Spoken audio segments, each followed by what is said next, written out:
Assalamualaikum warahmatullahi wabarakatuh. Siamo tutti fratelli. Hai adik-adik, bagaimana kabarnya hari ini? Semoga dalam keadaan baik.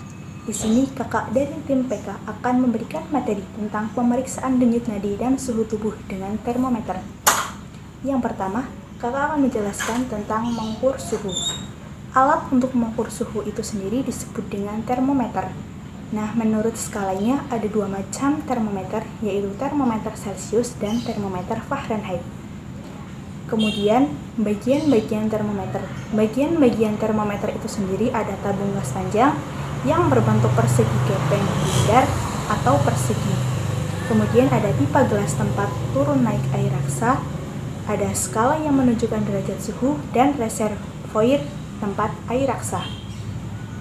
Nah, kemudian tujuan dari mengukur suhu ada 4. Yang pertama, mengetahui suhu badan si sakit. Yang kedua, mengetahui adanya kelainan pada tubuh. Yang ketiga, mengetahui perkembangan penyakit. Dan yang keempat, sebagai salah satu penyokong dalam membantu dokter dalam menangani diagnosa.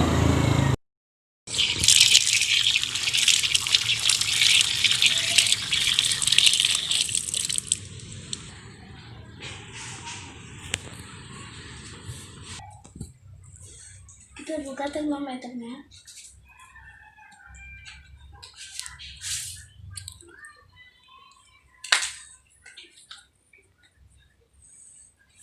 Bersihkan dulu ujung termometer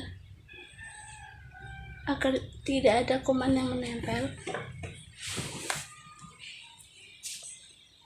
Sebelum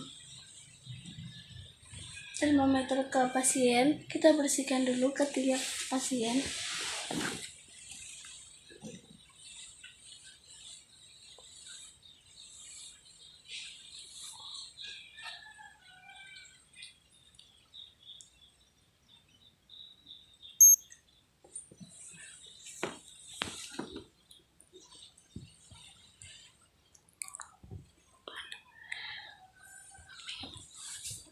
Tunggu sampai 5 menit sampai berbunyi tit-tit gitu ya.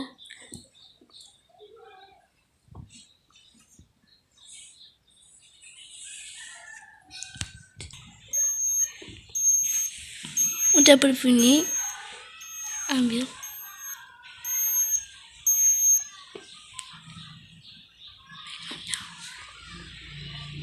Ini 35. Berarti kondisi suhu pasien yaitu 35. Terima kasih. Yang kedua, cara pengukuran suhu ada di dubur. Pengukuran suhu di dubur dilakukan pada bayi, anak, dan orang sakit parah. Yang kedua, pada keadaan tertentu seperti patah lengan. Yang ketiga, atas petunjuk dokter. Yang keempat, orang sakit yang luka pada daerah dubur. Sebelum itu pun ada pelaksanaannya. Kita harus mencuci tangan terlebih dahulu. Setelah tangan kita bersih, siapkan termometer dan minyak kelapa ataupun vaselin. Dan setelah itu kita beritahu kepada yang sakit. Yang keempat, kita miringkan si sakit atau bebaskan pakaian yang menutupi bokong. Yang kelima, kaki yang sebelah atas ditekuk ke arah perut. Oleskan pangkal termometer dengan minyak kelapa atau vaselin untuk memudahkan memasukkan ke dalam anus. Hati-hati bila ada yang mempunyai riwayat penyakit wasir. Setelah itu kita pisahkan bokong si sakit agar dubur terlihat. Lalu pangkal termometer dimasukkan. Pegang termometer selama berada dalam anus selama 3 menit. Jadi beda ya durasinya. Setelah itu keluarkan termometer, baca, catat, dan termometer setelah itu dibersihkan. Lalu kita mencuci tangan kita kembali. Yang ketiga adalah cara pengukuran suhu ada di mulut. Pengukuran suhu ada di mulut ini dilakukan pada orang sakit bila pada kedua tempat di atas tidak memungkinkan pemasangan termometer. Pengukuran suhu di mulut tidak boleh dilakukan pada 1. Orang sakit yang tidak sadar atau gelisah. Yang kedua, orang yang penyakit milit, batuk pilek, dan sesak nafas. Yang ketiga, pada bayi atau anak yang masih kecil. Adapun cara pelaksanaannya, sebelum kita melakukan pengukuran suhu pada mulut, alangkah baiknya kita mencuci tangan. Yang kedua, siapkan termometer. Yang ketiga, beritahu kepada yang sakit. Yang keempat, si sakit diminta untuk membuka mulut. Yang kelima, letakkan pangkal termometer di bawah lidah agak ke samping. Diminta kepada yang sakit untuk menutup mulut dan bernafas melalui hidung saja. Dan durasinya itu 3 menit. Setelah udah 3 menit, keluarkan termometer dan baca dan dicatat. Setelah itu termometer dibersihkan dan kita mencuci tangan. Sekian dari saya cara pengukuran suhu. Menghitung denyut nadi. Menghitung denyut nadi adalah sama penting dengan mengukur suhu. Denyut nadi menjadi lebih cepat bila berada dalam ketakutan, gelisah, demam, dan sesudah gerak badan. Denyut nadi dapat diraba pada leher, bagian muka telinga, dekat ujung tulang selangkang, sisi dalam dari lengan atas, lipatan paha, pergelangan tangan, dan denyut nadi pada bayi sampai umur 1 tahun dapat diraba di ubun-ubun. Assalamualaikum warahmatullahi wabarakatuh. Saya akan menjelaskan tujuan mengukur denyut nadi. 1. Mengetahui keadaan umum si sakit. 2. Mengetahui keadaan jantung. 3. Mengikuti perkembangan jalannya penyakit. 4. Membantu menentukan diagnosa. Jumlah denyut nadi dan rata-rata per menitnya. Bayi baru lahir sekitar plus 130 sampai 160, bayi plus 110 sampai 130, anak umur 4 sampai 7 tahun plus 80 sampai 120, anak umur lebih dari 7 tahun plus 80 sampai 90. Dengan pria dewasa berkisar plus 60 sampai 80, wanita lebih banyak antara 10 sampai 15 denyutan.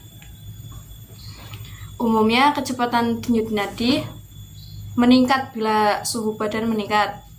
Tiap kenaikan suhu 1 derajat Celcius, denyut nadi akan bertambah 10 sampai 15 denyutan. Cara pelaksanaannya: 1. Cuci tangan. 2. Beritahu si sakit. Yang ketiga, si sakit dudukan atau berbaring. Lengan dikendurkan dengan ibu jari di sebelah atas. Cari nadinya dengan 3 jari si pelaku di pergelangan tangan si sakit karena ibu jari si sakit di antara urat-urat. Yang terakhir, hitung denyut nadi selama setengah menit. Hasilnya dikalikan 2 dan dicatat dalam buku catatan harian. Terima kasih. Assalamualaikum warahmatullahi wabarakatuh. Di sini saya akan menjelaskan tentang menghitung pernafasan. 1 kali menghitung pernafasan adalah 1 kali menarik nafas dan 1 kali mengeluarkan nafas. Tujuan menghitung pernafasan yaitu 1. Membantu menentukan diagnosa. 2. Mengetahui keadaan umum si sakit. Pelaksanaannya: 1. Dihitung segera setelah menghitung denyut nadi. 2. Jangan diberitahu si sakit akan dihitung pernafasannya dengan pergelangan si sakit tetap dipegang, seolah-olah masih menghitung denyut nadi. 3. Diperhatikan apakah kedua sisi dada bergerak seirama, apakah terlihat adanya kesukaran dalam bernafas. Yang keempat, hitung pernafasan selama setengah menit dan hasilnya dikali 2. Catat dalam buku harian. Jumlah pernafasan per menit: bayi baru lahir 30 sampai 60, anak umur 1 tahun 25 sampai 30, anak umur 2 tahun 20 sampai 25, anak umur 15 tahun 18 sampai 20, pria dewasa 16 sampai 18, wanita dewasa 18 sampai 20. Perbandingan jumlah pernafasan dengan denyut nadi adalah 1:4. Terima kasih. Wassalamualaikum warahmatullahi wabarakatuh.